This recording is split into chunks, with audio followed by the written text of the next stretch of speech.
This is fun doing it, being the host and you doing the movie Oh, versus the other way around. trust me, I'm all for it.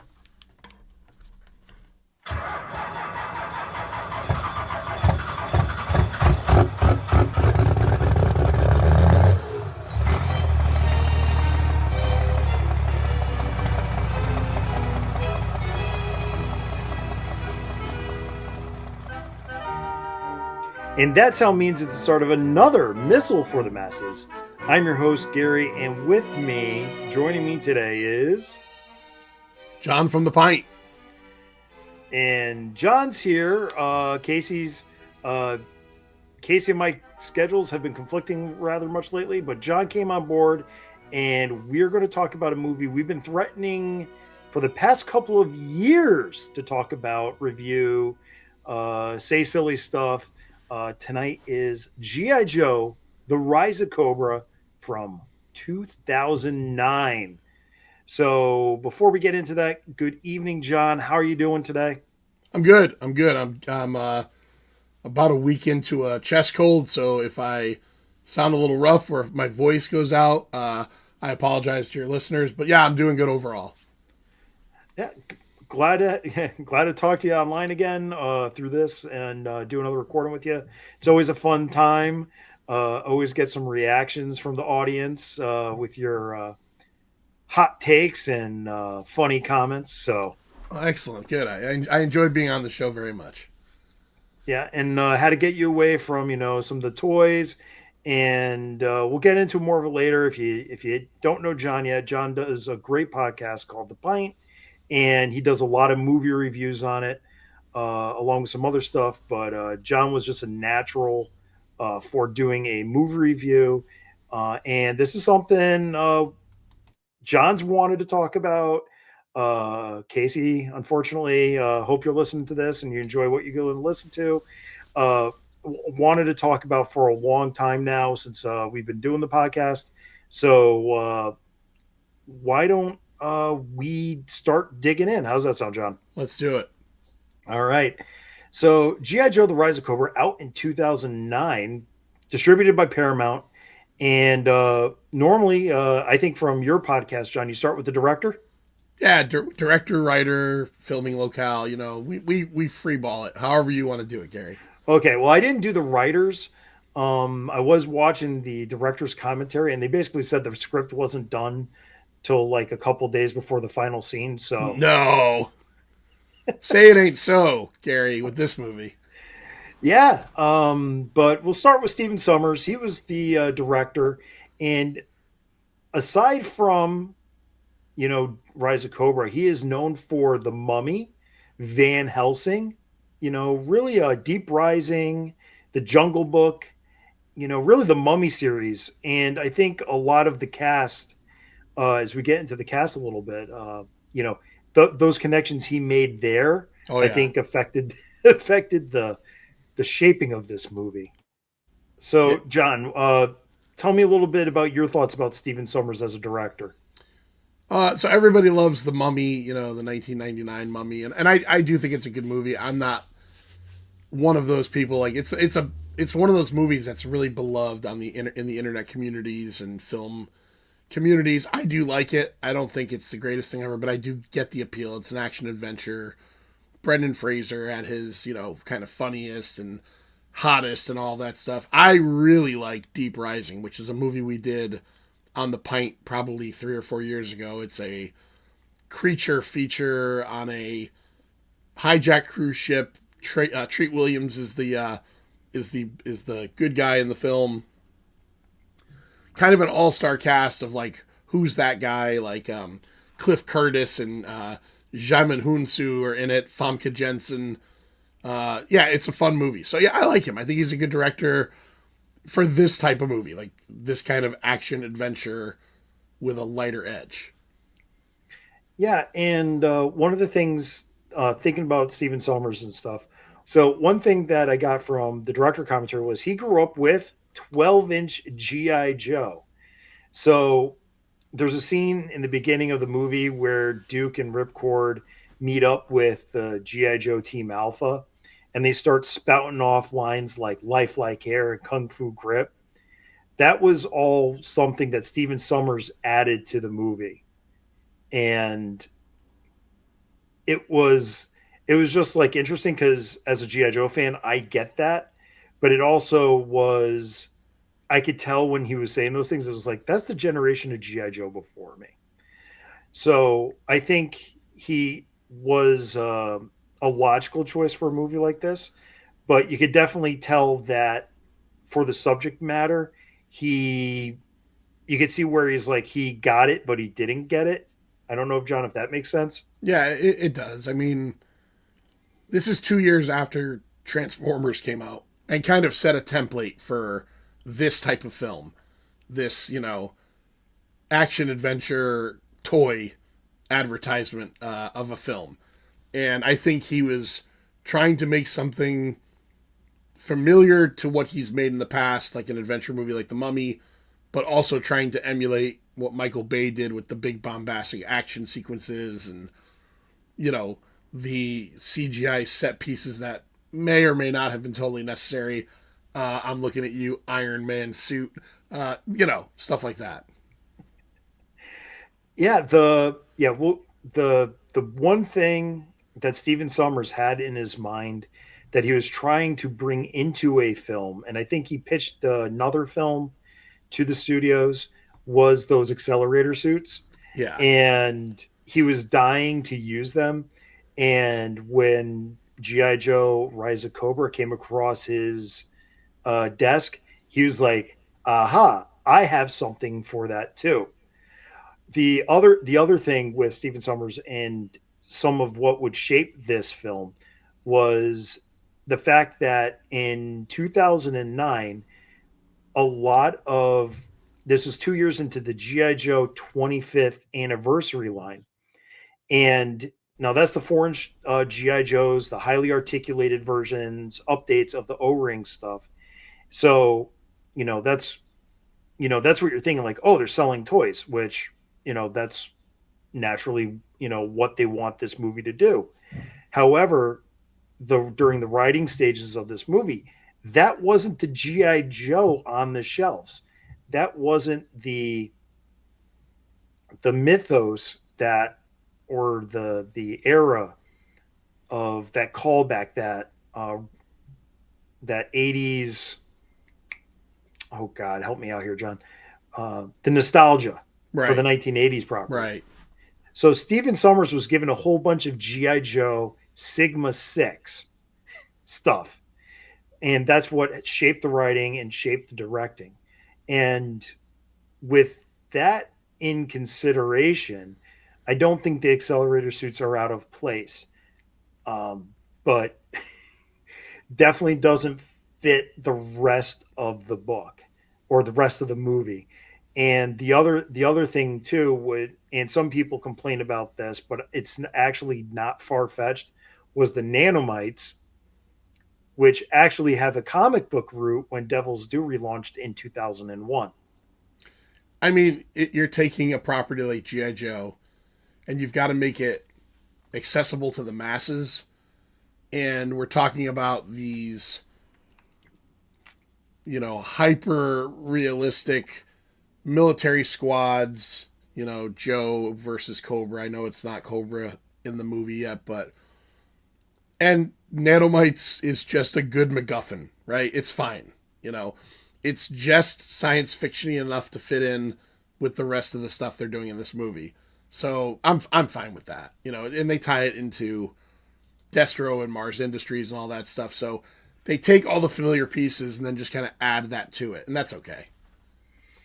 Yeah, because that's one thing that the GI Joe camp never seems to really agree on. Is you have a group of guys, as we talk about a real American hero, that are really into those first 3 or 4 years, John, uh, that really like the hardcore military things. And John knows I'm referring to him getting out of GI Joe in 1986. Yeah. Uh, but there's also like a group of people that don't mind the fantastical elements, like Cobra La, the Lunartix aliens and stuff, because they realize this is also a toy property, and we just want to be kids. That's more of my idea of GI Joe. So, like you said, it's really hard for a movie like this, the first one ever made, the first live action portrayal of this property, to really. It's a really tough line to toe, in an effort to get to appeal to the masses as much as they could. Right, and if I remember correctly, I mean, I've seen it multiple times. It's been a while, but the second movie scales a lot of that back, Oh yeah, where it's yeah, it's much less fantastical. It's yes, it's still about them dropping giant like lead rods from satellites to destroy continents or whatever, but like there's no accelerator suits. The weaponry, I think, if I remember correctly, is much more realistic or closer to realistic. Snake Eyes, I think, didn't have lips in that one. I don't know. Which, by the way, if any G.I. Joe fan complains about anything in this movie and it's not that dumb fucking mask with those stupid lips, pardon my French, but it is. I knew about the jokes about it way back then. I remembered. I hadn't seen this movie in like 15 years. It's so awful. It ruins the coolest looking character in G.I. Joe history and one of the coolest in pop culture. It makes him ineffectual because of that. It's so dumb. but John, in 1985, the figure had lips. And it was also on a head that big that you couldn't see very well unless you were making out with it like you were, Gary, or had it up to your face. Here on the big screen, Ray Park, like, look, if it was a cloth mask, and even though he doesn't talk, we still saw his mouth move at times, like he's adjusting his face or something, it would have been fine. But this is like a semi-rigid mask, or a totally rigid mask with lips. It's stupid. It's almost like bat nips. It's just as bad. It's so dumb. Well, well, now that we're going into the character choices, I think probably it's a natural time to start talking about the cast. Sure. And I think start with the biggest name, the main character of the movie, portraying Duke is Channing Tatum. This would be the first movie in a three-picture deal he signed with Paramount, famously going on Howard Stern and regretting that decision, not enjoying the experience on G.I. Joe Rise of Cobra, getting that experience fixed in the second movie pretty quickly. Got himself killed off, yeah. I mean, it's a good thing he rose to becoming a larger star in order to be able to pull that. Otherwise the studio would have held his feet to the fire. I read too that they asked him like 8 times and he finally acquiesced to it, like, because they gave him the 3-picture deal, so he figured this is a good way to like set my future up. But yeah, he did not want to do this at all, which is crazy because he wasn't a big star at this point, and if this movie went over like gangbusters, this could have been a star maker for him. I mean, I'm sure it did well, and obviously people know him. There's a great joke in the movie This Is the End where he has a cameo in it, and Danny McBride calls him G.I. Joe, because he's playing himself. And he's like, G.I. Joe's my bitch. So, like, obviously people relate him to this movie, but yeah, he did not want to do it. Yeah, I mean, this, like you said, this was definitely a start of something, even if it was like like a half start. I mean, you look at the movies he went on to be part of, like Magic Mike, 21 Jump Street, White House Down, you know, Hateful Eight. He's in, he did a lot. He's done a lot of stuff, and he's usually pretty good actor. And I actually thought he was good in this movie. I didn't think he was bad. He's fine in this movie. He's saddled with a terrible script. Like, I don't want to jump too far ahead, but, he's saddled with being put as Duke in this front and center of a G.I. Joe movie, and then having this, like, the Baroness is his ex, and it so much stupid shit in the script. It just kind of interferes with it being a good G.I. Joe movie. Right. I think the biggest change that this movie made to the GI Joe mythos, or the biggest thing it added to the GI Joe mythos was, in the comic books, Real American Hero by Larry Hama, it's 6 degrees of separation from Snake Eyes. In this movie, it's 6 degrees of separation from Duke. Right. So, but the first degree of separation from Duke is his best friend, Ripcord, portrayed by Marlon Wayans. So Marlon Wayans, I knew him best from that sketch show on Fox in the In Living '90s, Color. in Living Color. Thank you. Yeah. But then he's also in White Chicks, the Scary Movie series. He's great in. Yep. But he got this was another movie for him to break out of the mold and do something different. And playing Ripcord, and I think overall, I think he's another guy that did a really good job with what he had to do. They did a good job of taking a lot of these core Joes that we meet in the movie, like the A Squad, if you want to call them that, the ones that are repetitively used throughout the movie, and using Joe characters that are on like the C or D list that nobody would give a shit that like they made Marlon Wayans Ripcord. If they made Marlon Wayans rock and roll, people might complain, whether it be because of the color issue or he didn't get the character right. Make him Ripcord.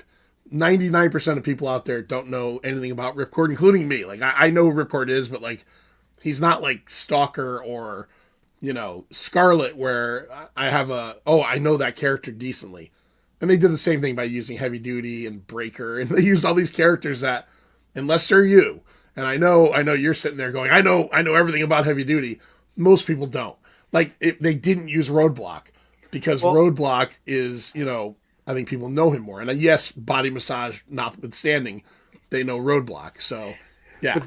but again, we'll get to Heavy Duty. But yeah, the biggest change from Ripcord, which was kind of interesting, was the fact that they made him like hitting on Scarlet the entire movie. Right. Well, and they also gave you there's no Snake Eyes Scarlet stuff in this either, right? Like, it's You like they're only get a hint. friendly. Right. You only get like a one hint during their when they finish the opening action scene and they're heading back to the pit, where Snake Eyes puts his hand on Scarlet's shoulder and she looks at him and smiles.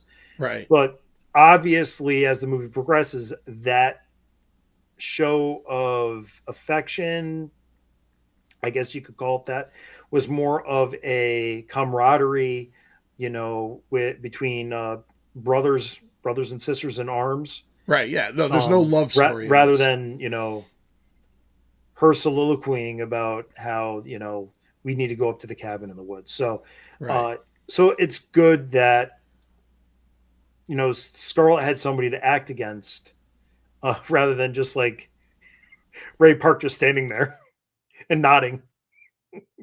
With his stupid lips. Yeah. But let's get to some of the bad guys. We're going to back and forth. Christopher Eccleston. Wow, I messed that one up. Christopher Eccleston. John, you save me. I am Eccleston. Eccleston. Yeah, uh, I know him best as that one season of Doctor Who, but he's also in Thor: The Dark World, 28 Days Later. Yeah. An actual Scotsman playing Destro. Yeah. I like Christopher Eccleston. He's not good as Destro.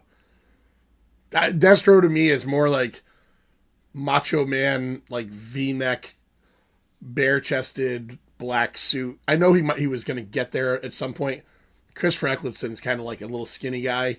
I just didn't feel it, but I didn't mind it. I think what they were going for was him being, this ultra capitalistic terrorist. I think it worked. I think he was good with what he was supposed to be. But like you, John, you didn't think he was like what Destro really is. Destro's more of a field commander, but he's also that capitalist that we know from other lore. So I think, yeah, like maybe you said, maybe they only concentrated on one half of what he really could be. Yeah, and the movie ends obviously where it's trying to set up what the next step is going to be, right? If we were at this point in time going on part 8, which would make sense for the years allotted, or like part 6, he would be that guy. He's not. Well, he just didn't have any family, John, Yeah. or energon. But he did have a brainwashed girlfriend, played by Sienna Miller, uh, playing the Baroness. Oh yeah. Sienna Miller, I think, other than GI Joe: Rise of Cobra, best known for American Sniper, and I remember once she was like the GQ Girl of the Year or something. But John, do you know her from any other projects like that stand out? No. I mean, I know who she is, but not like anything in particular. She's British, Yeah, I know that. yeah. No, she's actually born. She was born in America, and then her parents went to England, where she Oh, was okay. basically raised, and then she came back to the states. Okay. I Uh, remember her because I think she's the woman that Jude Law cheated on his wife with in real life. There was a whole thing like 15, 20 years ago, and it was like real, entertainment news. That's what I know her mostly from. yeah. So I think the biggest problem I had with her as Baroness was the wig. I Other didn't have a other problem with than that, but I have a thing for the Baroness, so I was, I it worked. It worked for me, Gary. It it worked. worked for you, okay. Hey, Yeah. and then we get to I'm going to do Storm Shadow now as Young Hung Lee. Uh, I think he did an amazing job as Storm Shadow. Uh, I think he chewed up every scene he was in. He's more of, I think, more Chinese actor. Looking through some of his credits, he was in Squid Game, The Magnificent Seven. You know, so yeah, he was also in Rush Hour 4. I remember that. And Red 2, and he would be in the sequel Retaliation. So, John, any thoughts about Byung Hung Lee? He's good. I kind of miss the ninja up Storm Shadow. I know he doesn't just do that stuff, but like him in like those like white costumes with the big collars and I don't know. There was just a teaming him up with the Baroness. I don't know. I don't know. A lot of this movie didn't work for me, but he was fine. Okay, he came across more as like a Yakuza vibe. That's what I'm saying. That's what I was poorly trying to say was him being less of a ninja and more of an operator or like a yakuza. That's what didn't work for me. Okay, hey, but also not working for you is Big Lips, Snake Eyes, portrayed by Ray Park, noted martial artist, famed guest of an early Terrificon in Bridgeport, and advised not to go out into Bridgeport. Yeah, you're not worried Uh, about it. He's Ray Park. And I like him in this. I like him as Snake Eyes. He's got the physicality, just the mask. just the mask, and he did say regarding the outfit was it was very rubber, so he had to portray the physicality extra hard to portray that through the outfit. The other thing is about Ray Park is he would then, aside from going on into the sequel Retaliation, he would also reprise his role in doing this GI Joe comic book sequel, Snake Eyes, teaming up with longtime GI Joe artist SL Gallant and doing another comic book series. Wait, he wrote it? He co-wrote it. I forget who the. Oh, okay. I didn't know that. Yeah, I can't remember off my top of my head, and I did see it when I was doing the research, but somebody else co-wrote it. It's buried in one of my short boxes downstairs. But yeah, so he did help produce a sequel comic book. I remember reading it. It was nothing outstanding, No. but it was it's a GI Joe comic book, so of course I bought it. Yeah. I'm sure you did too, John. I bought two today, as a matter of fact, at the comic book store. I bought two. They're doing that Cobra Silent series. Yep. So I bought the first two issues of that. Okay. Uh, without spoiling anything, the Baroness one is good. The Crimson Guard one is excellent. Yeah, the idea of a Crimson Guard story intrigued me, and then Dan from Boom Tube Comics in Southington, Connecticut, our good friend, he said, "Oh yeah, there's a Baroness one," and of course Baroness, right? Like I just said. Yeah, So I the grabbed it. art in it is gorgeous. Have not read them yet, but I'm looking forward to it. You don't have a lot to read. Just look at the pretty Yeah, pictures. yeah, But speaking of pretty pictures, is Rachel Nichols is portraying Scarlet. yeah. She is gorgeous. This is a gorgeous woman. Yeah. Another big movie she was in was the Amityville Horror. She also helps open up fellow podcaster Greg's Anything Joe's. She was awesome in this movie. I liked her a lot. Yeah, I liked her too. Yeah, You know, she also did a lot of her own stunts in this movie. Did a really good job. Then we get to Rex, the Doctor, Cobra Commander, Joseph Gordon-Levitt. So I think this was a role that he was trying to break out of a mold with. He was also in at this year's 500 Days of Summer. I remember watching that in the theaters. Inception, Looper. yeah. Um, He really he's been wanted in to a do ton of this. stuff.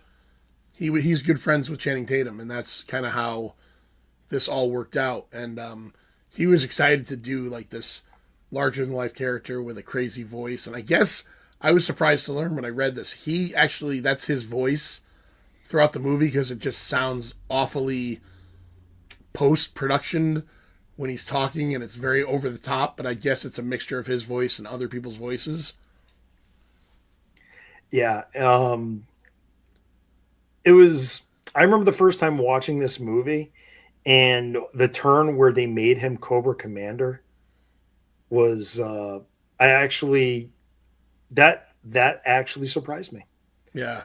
But it didn't, it actually, but anyway, without really getting too far in there, we'll go to the other side. We'll go to the leader of the Joe team, Dennis Quaid as General Hawk.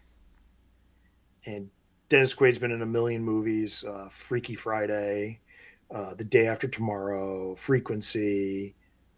I mean, the list goes on and on and on with Dennis Quaid.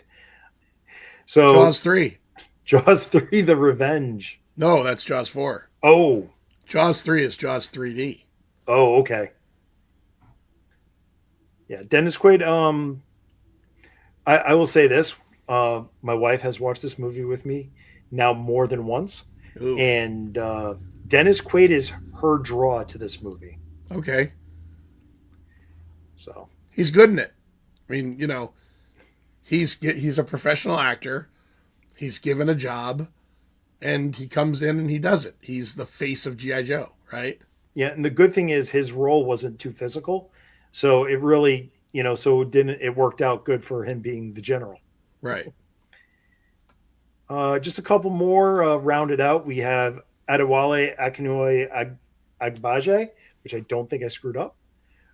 He played Heavy Duty, and Heavy Duty, not Roadblock, because again of Sigma 6. Uh, I thought he was good in this. He was also in Lost. I named my dog after his character in Lost. Mr. Echo. He's Mr. Echo, yeah. Yeah, he's out of BC on Oz, which was a prison HBO show back in the day. And yeah, he's a good actor. I like him. I think he's Nigerian British. The only thing I didn't like about him in this movie, and it's gonna sound so stupid, is he has a dangly earring. And I have no problem with dangly earrings, but I feel like it doesn't fit like the military aesthetic. Even the G.I. Joe military aesthetic, I felt like it was a little weird, but that's not a. I'm not coming down on dangly jewelry. Do what you want, live how Yeah, you want, yeah. enjoy your world. But I just felt like it was an odd choice for a G.I. Joe character. Okay, so football uniforms in, dangly earrings out. Got it.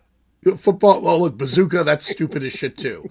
Even when I was a kid, and that was maybe bazooka might be the delineation line of where shit started to go wrong.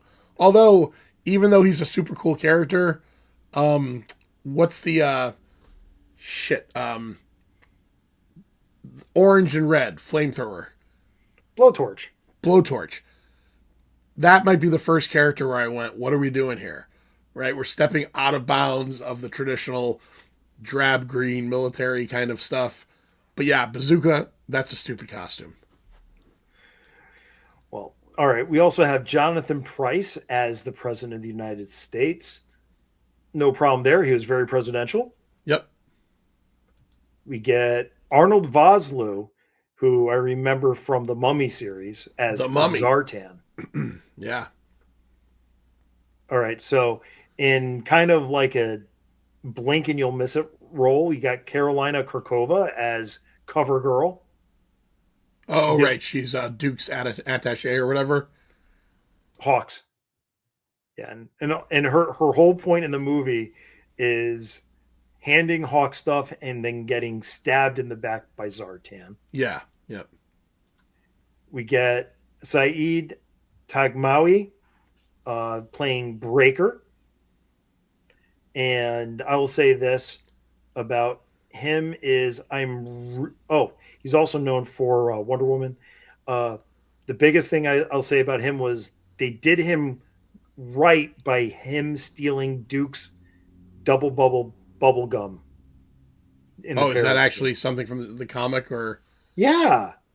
I don't remember, Gary. You, I know this is like I oh, know that this is what you're like reading before bedtime and saying your prayers. I don't remember. Give it to me. What is it? Where's it from? the comic book. Breaker Like, always chewed gum. oh, okay. All right. I don't remember that. Oh, okay. Well, I like that part. All right. And then in an uncredited role, Brendan Fraser as Sergeant Stone. Is Sergeant Stone an actual character? Yes. Okay, give me a little background because I felt like I was supposed to know who he was. Again, Sigma 6 from G.I. Okay. Joe. But really, his origin is from 1995 with G.I. Joe Extreme. Okay, so 95. All right. Yeah. Way past my time. Yeah. Okay. So that was when Kenner had merged in with Hasbro. Hasbro had bought out Kenner. And then Kenner became Kenner's Boys Toys. And the guys from Kenner just it seemed like they didn't like GI Joe because GI Joe had they were loyal to their original company, and it was just I don't know. It's like they didn't put their best effort forward, Right. to kill a real American hero and to launch Extreme. So, but yeah, Brendan Fraser, happy to see him in the movie. Wasted on that one scene. He should have been in more of the movie. Nice cameo though. So, John, we're going to start going over the movie, going through the plot and stuff before we get to rating it. So, we open the movie and we're in Scotland. And what's going on in Scotland? So it's the let's just say maybe 1500s, and one of the Destros, one of the line of Destros going way back when, has been caught selling weapons and defensive equipment, military equipment to both sides of a war. He's been captured, and basically he's going to be punished by the king of one side of this war.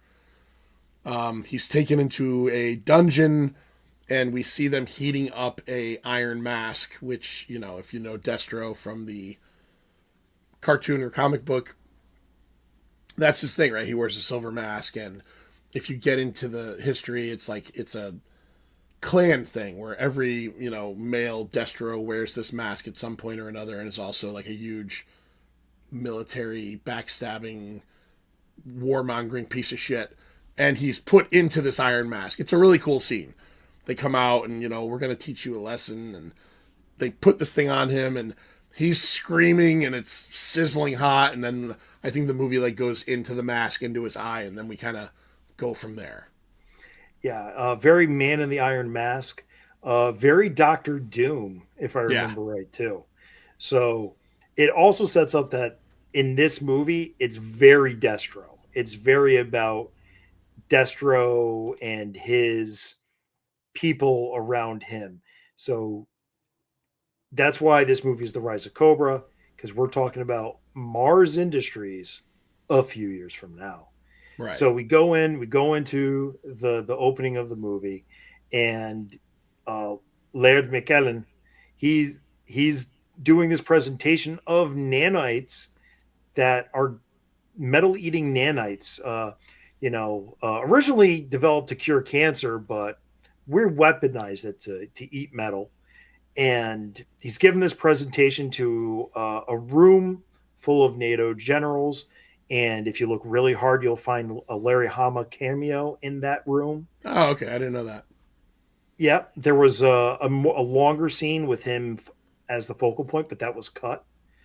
Uh, but it gets in, they present the nanites, and it goes right into the transportation of the nanite warheads from this base in Europe to where were they going, John? Do you remember? I don't. Yeah, it doesn't really matter because this is all the setup. The Baroness to take down two Apache helicopters and to attack Duke and Ripcord's group carrying the nanites so that they can steal it and bring it back to Destro, who's trying to double deal on NATO. So, but that's also when we get the very first. So during that, Baroness's forces are completely obliterating the NATO forces. When out of the blue comes GI Joe, you want to take us through the rest of that, John? Yeah, so Duke and Ripcord, their whole everybody in their squad gets killed. The Even though it's not called Cobra, we'll call it Cobra. The Cobra air support and their weaponry is too much for this NATO squad. But Duke and Ripcord managed to fend them off long enough to be rescued by Scarlet and Snake Eyes and Heavy Duty and Breaker. And basically, they make the Baroness, along with the warheads, she takes off, right? Or no, she doesn't get the warheads at this point. She just takes off without the warheads. And then we get a cool scene where Scarlet and Breaker open up a hologram of Duke. I'm sorry, of Hawk.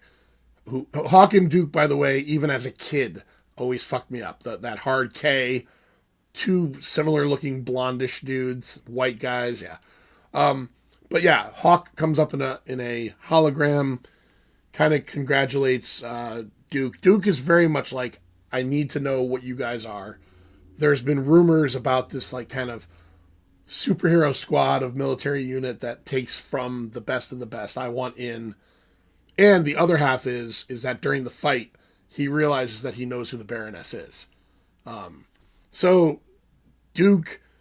Hawk, again, me doing that again, shows very poor judgment.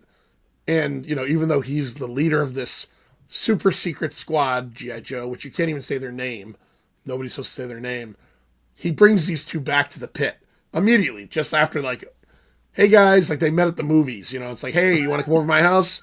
And they go back to the pit, and we kind of move on from there, where these guys start to learn all about G.I. Joe, what G.I. Joe is, Destro's plans, all that stuff.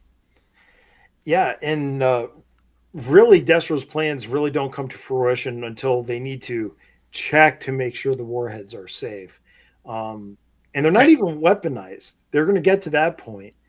But it's kind of like, they invite him in, he comes in, via a hologram because obviously, security at the pit is so good that, you can make a collect phone call there and like, it's fine. Yeah, don't worry about it. And then, of course, he gives them a code to reactivate that's quietly reactivates the homing beacon inside the briefcase.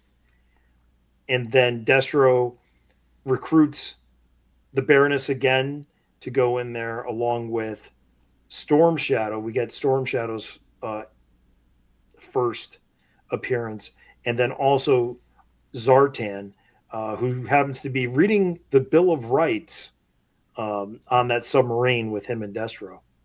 I didn't even notice that. Zartan's kind of just misused in this movie, in my opinion. I like Arnold Vosloo. I like the little joke about him whistling that one tune and taking over the president's, spot. But You don't see a lot of him in this. No, but just because he wasn't in a lot of the movie, I don't think he was utilized incorrectly. Yeah, no, I guess misuse is a meaning more like I would have liked to have seen more Zartan. But I also understand that you've got a movie with Destro, Baroness, you're building up this doctor character who turns out to be Cobra Commander. So you've got to do this whole thing properly. So they go there. The Baroness reports back to her real husband, the Baron de Cobra, who De happens to be this, Cobra. So stupid. Yeah. um, who basically is like this, uber scientist, particle accelerator, stuff like that. I mean, she makes some, cheeky jokes. You know, Destro, has Storm Shadow on order to kill the Baron if he ever touches Baroness again, and she lets loose with the line that his research goes better, especially after he's touched her, Yeah. uh, and they need him for later on in the movie. So, but it does. But anyway, but then it goes with now Cobra is going to invade the pit, and they get in their drilling machines, the mole pods, to go invade the pit. And then John, they're invading the pit. What happens? What's going on next? It's chaos. It's just it's a giant battle. At one point, Scarlet ends up fighting the Baroness, and then I think this is the first time Snake Eyes and Storm Shadow have a little bit of a fight, right? But throughout all of this stuff that happens, this is where they end up taking Duke, right? Or Hawk. Fuck, see, I did it again. Don't they take Hawk at this point? They manage to capture Duke. No, they don't capture Duke at this point. They don't capture anybody. They just hurt. They hurt Hawk. They hurt Hawk, right? I'm They sorry. hurt Hawk. We were going to do this a week ago. I watched this movie like 10 days ago, so I'm trying to recall. Yeah. So they hurt Hawk. They get away with the warheads. They implement major damage on the pit. I mean, Right. we're also glossing over the training, the Ripcord and Duke training montage, where Sergeant Stone makes his cameo. And at this point in the movie, and I the last time I watched this movie before a week ago was the I remember trying to watch it and falling asleep when the Baroness gets back to her home in Europe or whatever, Right. and being bored out of my mind. This time around, because I popped the DVD in and I was like, oh man, this is a 2 hour movie that my last viewing was not positive. And I was almost dreading it. But at this point in the movie, I had gotten through my last stopping point, and I was like, "Oh, this movie's kind of moving. When do we get to all the different backstories of this movie?" Because we got the back, because we have a whole bunch of flashbacks that are kind of interwoven with character origins Right. throughout the action set pieces of this movie. Yeah, Snake Eyes and Storm Shadow as kids, Yeah. Storm Shadow's eventual betrayal of his, of the Hard Master and his murder.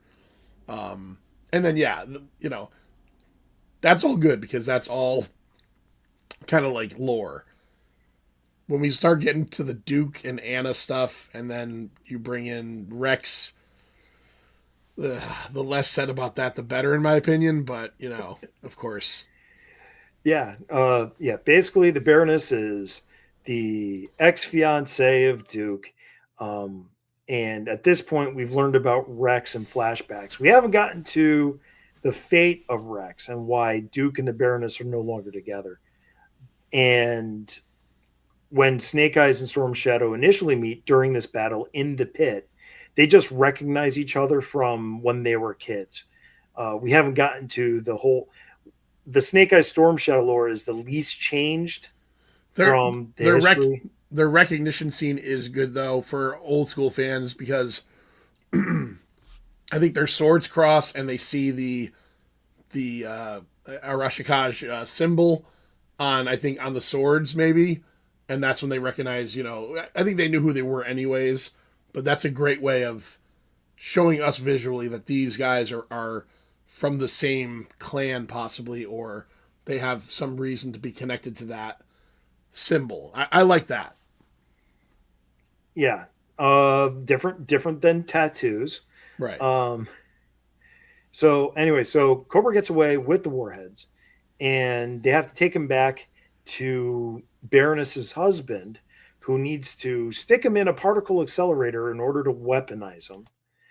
And I remember even on this viewing, I was at this point, I was just like, okay, this is a little bit ridiculous, but for the sake of just remember that this is a popcorn flick, not try not to read too much into it and to enjoy it for what it's bringing rather than trying to nitpick it for scientific inaccuracies. Right. Well, I do like the idea that, this fledgling Cobra network would use the Baroness and her sexual wiles to basically long term seduce and marry this guy who, that's another thing I like about it, is it's not like he's a warmonger or a laughing villain.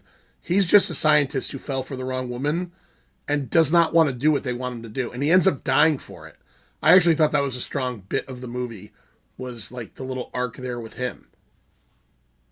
Okay, all right. So adding some pathos for John, but getting away from that, then we get the famous Paris chase scene, filmed in Prague, where they're going after the to launch the nanites at some big important target, and this is a race across Paris where they're going to destroy the Eiffel Tower. Cobra is out to destroy the Eiffel Tower.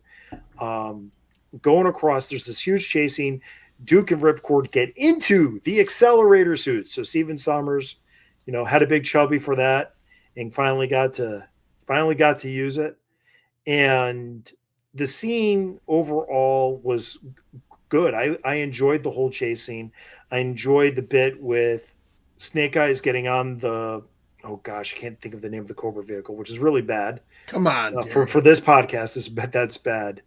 I just remember it's a Hummer H3. All right, I'll Uh, name. Let me give it a name. Hold on. All right, the Cobra Night Twister. That sounds about right.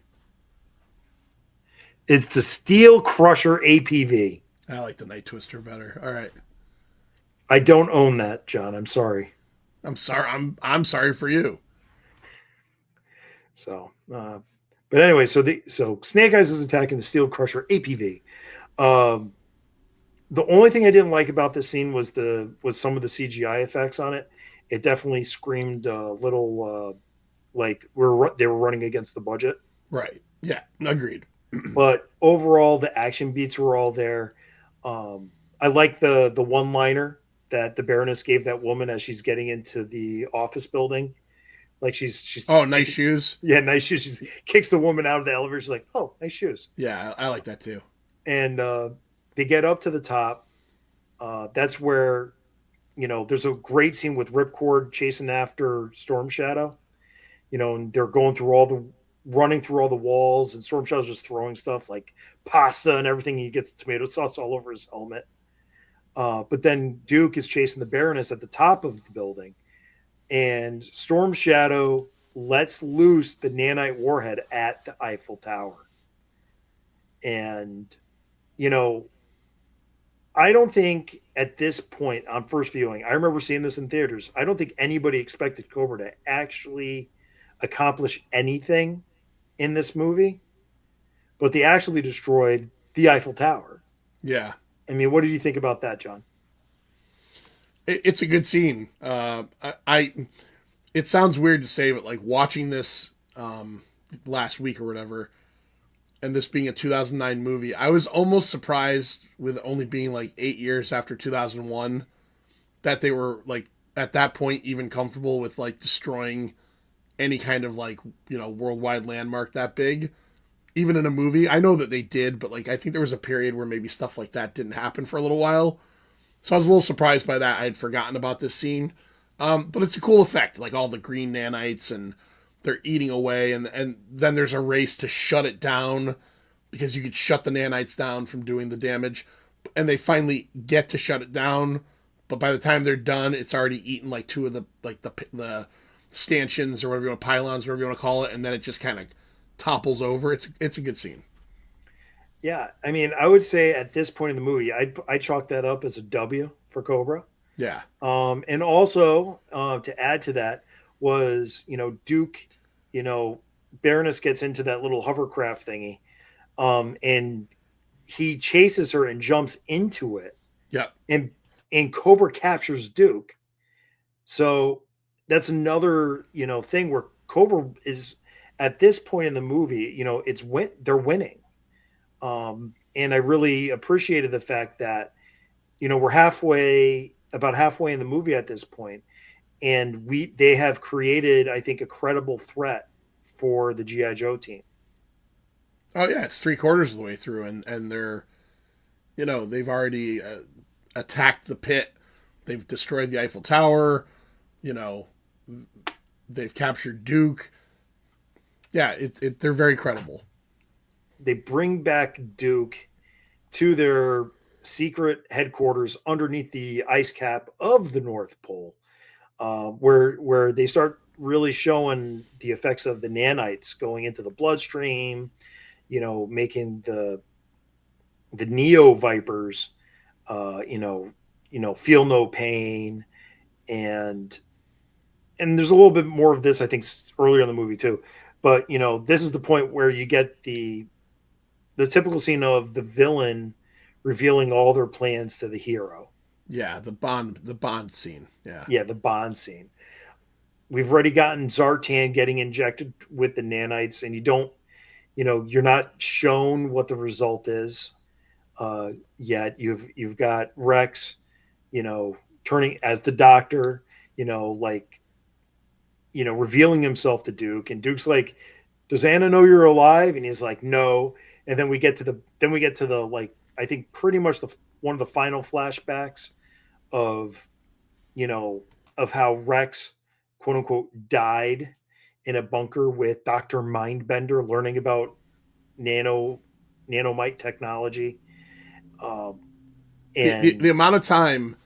So when we see it from two different sides, we see Duke escort Rex in. Rex is some kind of military intelligence science operative who isn't he's not a soldier. So Duke and Ripcord they get him into the bunker, and then the bunker gets blown up. We see that on Duke's side of the flashback earlier. When we see it from Rex's side of the flashback, he's in the bunker for 3.5 hours before the bomb goes off. He's got all this time. He makes tea. He's sits down and watches half of a football game. Like, it just seems like he's got a lot of time in there that we didn't see before. yeah, and he had a lot of time afterwards, apparently. Yeah, he got blown the fuck up. Yeah, And we got and another mummy cameo too. oh, the Dr. Mindbender is the what is his name? Benny from the Mummy. He's like okay. he's the shitbag guy. He's like a turncoat that's throughout the course of the Mummy. But that's Kevin J. O'Connor, the actor. All right. So, all right, I missed that. Yeah. So anyway, but now we're at the point where all the other Joes, other than Snake Eyes, got captured in Paris, and the big misunderstanding. They got arrested, and they've been told that they need to return to their home countries. And General Hawk shows up in a wheelchair, and he's like, "You guys have to," and it was kind of weird how he had to spell it out to his Right, team, like, you know when you're a team leader, some things you're not supposed to say, but they're supposed to understand, like the mafia says, "I need you to take care of that guy." right. you know you know the other people know what "take care of the guy" means, but he's like, "Yeah, you guys all need to return home, but I don't have to tell you which direction you have to return home from." Right. I like the fact that in the movie, Breaker's character is French, and because of what they caused in France, he's told that he can't ever, they're all banned from France, and he's like super bummed out because this is like where he's from. I like that little character bit. Well, that was also one of the things too, John, that they changed with this movie because they wanted this movie to do well globally, and we'll get to that in a little bit. But in this, GI Joe is more than just a code name; it's an acronym. Now, what do you think the acronym stands for, John? Is it discussed in the movie? I think so. Fucked if I remember. What is it?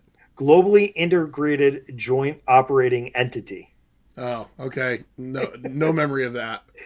So yeah, so that was it was designed. That acronym was designed again so that it's more of a moving away from a real American hero, so that this can do well in overseas markets.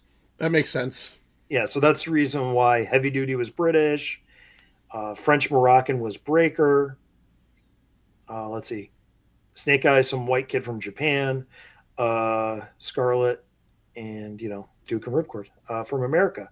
But Right. anyway, so the rest of the Joe Team Alpha, is returning to the pit via the North Pole because on their way to the plane, they figure out that, oh, we can figure out where they're from by global geometry lessons, by measuring shadows and stuff. Oh, the shadows in the photographs. Yeah. Yeah. And somehow they go from a plane to a submarine, and they launch out of the submarine with snowmobiles. Well, the thing that I love about this scene the most is I don't know if I've seen a scene in a movie ever before that clearly said to me like we're trying to sell toys more than Snake Eyes in like a white Snake Eyes costume with a Kurt Russell from The Thing jacket, Han Solo, winter jacket with the fur across the top of it, but he's got a white mask and he's got a white visor. I don't know if they made that into a figure, but like as soon as I saw that, I went, "Oh my god, they're trying so hard to sell toys at this point." Yeah, I mean, you had the rock sleds, which were a toy, and then they made a point of talking about the Night Raven. So it's Yes. like, oh yeah, this was the scene where it's like, okay, kids, you can own these things, but I don't mind that. I mean, this is a media vehicle designed to help a toy company. I'm going into this movie to be, you know, I'm going to this movie to have fun. Uh, and I don't mind, as a child of the 80s, that's all that I grew up with was basically animated commercials for 30 minutes. So I don't know. Maybe I'm either desensitized or I look forward to the marketing avenue that I'm going to partake. Or your nickname is GI Gary. I mean, that could be part of it too. I mean, that's just me saying that. I don't dislike it. I just think it's funny. Like when the Joes show up there, it's like they just happen to have their Arctic gear that's like color coordinated to the snow. You know what I mean? I don't know. So I just thought that was funny. Hey, no problem. But this is the beginning of the movie. This is the beginning of the end of the movie, where it's the rescue Duke and to bring down Cobra, and this just starts the longest action set piece. And this is the fourth action set piece, which for action adventure movies, that's I think a high count. Usually it's like three at most. But I mean, this was a long scene filled with just about everything that I think a Joe fan would want. I'm not a huge fan of undersea operations, but it was more Star Warsy. But I mean, we got a lot going on here, John, and I don't know how to talk about every single piece other than we have. I mean, John, why don't you start off with something? I would just generalize it. So you have heavy duty and some of the guys like basically, if you want to equate it to a Star Wars movie, it's the X-wings and Tie fighters underwater. So we have that all going on. And then if you want to equate it to a Star Wars movie, you could say we have the lightsaber fight, which is Snake Eyes and Storm Shadow going on, which ends with a Storm Shadow's apparent demise. Duke and the Baroness are Luke and Leia escaping from the lair, and she is now remembered who she is, and she's helping Duke out in their escape. And then the last piece of it is Ripcord, who through the whole movie has talked about wanting to be a pilot, now has a chance to fly. It's the Night Raven, right? He's flying the Night Yep. Raven to intercept the nanites that are going to destroy Washington, D.C., I think, and another one. Moscow. Moscow. So, There were three warheads launched. Uh, as soon as they launch, they take one of the Snake Eyes takes a snowmobile and launches a missile, which destroys the missile that was headed for Beijing. Which then that's why Ripcord had to run into the Night Raven, and then he has to chase down Moscow and Washington D.C. oh, and then in true movie fashion, the Night Raven only fires based on vocal commands, but because it's Destro's design, it's Scottish vocal commands. So he's got to have Scarlet, who's genius level intellect, figure out what the Gallic word for fire is. It's there. It's Tahane. it's Yeah. a scene in the movie.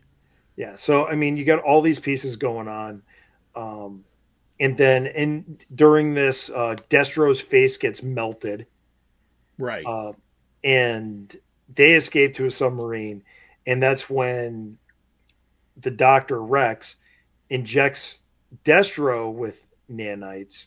So, and then somehow he, Cobra Commander, he reveals himself to be Cobra Commander and puts on the god awful mask, which apparently was one of the reasons why Joseph Gordon-Levitt wanted to be in this movie, because he loved the mask. I'm glad it worked for him. Didn't really work for me. Uh, but he becomes Cobra Commander. But he had these nanites already programmed to change Destro's face into the metallic face of his ancestor. Right. At the end, G.I. Joe prevails, but who's missing from the battle, John? Who's missing? Well, everybody on the Joe side is okay, right? Nobody has died.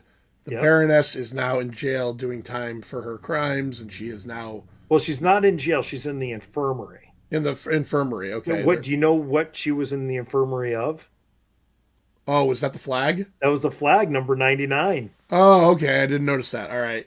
Um, Cobra Commander and Destro have absconded off to create Cobra or No, move they're in on. jail. They're in jail. It's not revealed what location they're in. Oh, right, right. I apologize. Yes, because that's how the second movie gets back to them. Yes, they're in like some kind of like comic book supermax like tube cell or something, right? Like almost Yes. like that. Yes. Okay, I apologize. And Storm Shadow apparently died in the fight against Snake Eyes. Yes. But Zartan, Zartan is now the president. Okay. yes, Yeah. Zartan made it to the United States inside the Mars bunker underneath the White House, which might actually be being built right now. Very possible. But they managed to make the trip with the president, the change with the president. And, I think in some ways effectively closes this story and leaves a lot of hanging fruit for a sequel to pick up off of. Yeah, which we do pick up off of. Even though they abandon the second one is almost like a soft reboot, but with elements of this one incorporated. Well, that really sums up the movie. All right, so you finished the movie, just without rating it. So tell me how you felt after finishing the movie this time around. Yeah, so I hadn't seen this in a while. I own the DVD. Threw it in, and I don't know. Without rating it, there's a nostalgia for me with GI Joe. So there was a lot of it that was kind of like, oh, okay, this is stuff I liked about this movie. And then there's stuff where I'm like, okay, this doesn't seem to fit in to what I want to see in a GI Joe movie. There are, boy, It's almost like if you watch movies like this, certain types of movies, there's just like a factory cutout that gets pushed out there, and then you just add your. And this is just like big bombastic 2000s action adventure sci-fi-ish movie. This fits in with like the Transformers movies. This fits in with other things of that era. So it kind of feels cookie cutterish to me in a way. But no, I mean it was, I hadn't seen it in a while. It was not the worst watch I've had all year. Well, I know I watched fewer movies than you, John, but when I put this in, like I said, my initial impression was I was kind of dreading this rewatch, but on it, I actually enjoyed it more than I thought I would. And my wife watched it with me. My son was on his phone almost the entire time. But I actually, for realizing that I wanted to enjoy it for what it was rather than what I wanted it to be. I I, I actually I wasn't disappointed. That's a And better way of putting it than I put it. Enjoying it for what it is rather than what you expected of it. But that's what we thought on the rewatch. But what did people think the weekend or think about the movie as a whole as it opened? So, with the help of Box Office Mojo, uh, G.I. Joe opened up the weekend of August 7th through 9th on 2009. And the top five movies that weekend was coming in number fifth. Uh, the previous week, what was number one, was the movie Funny People. Oh, Adam Sandler, yeah, yeah. Okay. And coming in fourth that week, formerly it was number two. The previous week was Harry Potter and the Half Blood Prince. You said that one like questioningly. You know what that is, right, Gary? No, what's Harry Potter? I don't know Okay, what all this right, is. all right. Your GI Joe brain is addled. I only got one thing on the mind. And number three was holding its place as number three was a movie called G Force. No idea. All right. And then it's a Walt. It was something by Walt Disney. So maybe I can find it on Disney Plus later. There you go. Yep. And then in number two, coming out this week was Julie and Julia. Oh, that's about Julia Child, I think. But I don't know what it's about. But yeah, I know what that is. And coming in number one this weekend, opening this weekend, was G.I. Joe, The Rise of Cobra, with a $54.7 million opening weekend. I'm pretty sure I saw it the opening weekend. I feel like I remember going like Sunday. Yeah. Yeah. I was an opening weekend kind of guy too for this movie. I think I saw this by myself. I don't think my wife came to me to the movie theater. We were dating at this time. Yeah, she still had the option not to have to do dumb shit like that with you. Yeah, I think I think we had only been dating a few months at this point. But yeah, so overall, the budget of this movie was $175 million. Yeah. It would go on to have a domestic gross of 150.2 million, and then so that's still under budget. But then with international of 152.2 million, worldwide it ended up doing $302.4 million. We got a sequel. Yep. So good enough for a sequel, but not good enough for a direct sequel because, John, like you said, it is a soft reboot sequel, stealing some of the best parts of this movie and discarding a lot of what a lot of fans did not like about this movie. So I think we're ready to rate this thing, John. And John, you're the guest. Why don't before you go on rating it, tell the listeners if they don't already know you a little bit about the pint. Yeah, it's me and my buddy Lloyd, and we basically do episodes that are very similar to what Gary is doing here. We generally talk about movies, mostly older movies. We don't do like first run things mostly. Sometimes we will, but not often. Yeah, and we talk through the movie, and we talk cast, we talk box office, we do our ratings, give you our ideas of what we thought it was. We try to be humorous as we're doing it, and yeah, it's a good time. So, John, give us a rating. What do you what do you want to rate this thing out of 5 stars? All right, I'm gonna give this like a 2.5. I'm gonna give this a 2.5.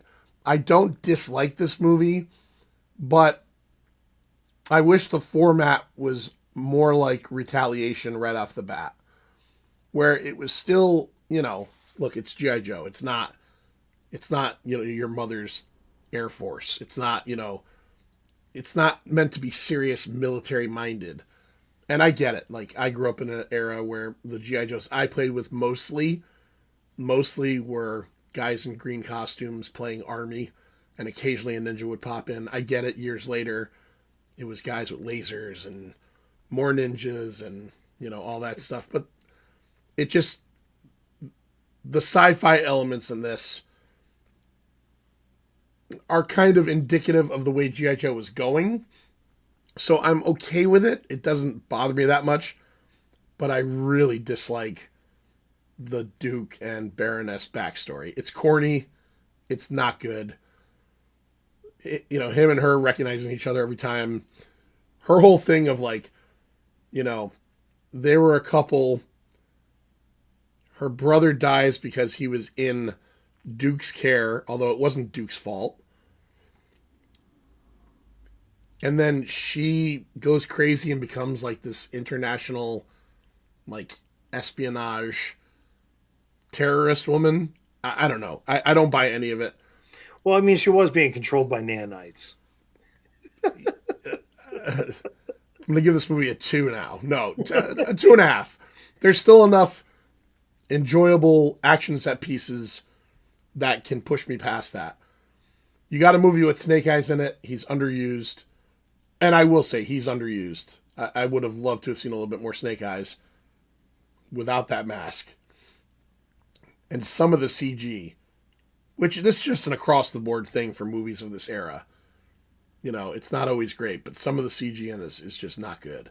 So I'm gonna go with a 2.5. It's still watchable. I just don't know how many times I'm ever gonna throw this in on a whim again. Yeah, I think my fondness for GI Joe helps this film, in my opinion. The fact that I'm okay with this also not being my my lore of GI Joe. The fact that I can get over that helps. I agree with you, John. Some of the elements of this movie are clunky. Some of these things, the Duke stuff is a little forced, and just because I do put this in on a whim, uh, I'm I'm at a 3.75 out of Oh, 5. oh, I enjoyed it. I'll put it in again on a whim. Uh, this might not be an annual viewing for me, but it's something that, I have the DVD, I have the Blu-ray, I have it digitally. Um, I have it I, on vinyl. I have it. I have the storybook that my wife reads to me before bed every night. Yeah, no, I get it, Gary. I get it. yeah, so I am just naturally going to be higher, and I would, like I said, this viewing left me with a much more favorable impression of the film than previous viewings, uh, and I know Casey actually enjoys this film as well. I wish he would. I wish he could. We could have gotten him and our schedules to sync up again. Yeah. So this has been the Chaplain's Motor Pod. Thanks for listening or watching on YouTube at Chaplain Joe Pod, just like my name on the screen if you're on YouTube, or at Chaplain Joe Pod on social media, mainly Facebook, Instagram, and X. And we're the nerdy little brother of the Pint, a pop culture podcast. And with all that said and done, John, one final missile for the masses: be decent to one another. That's right. See ya.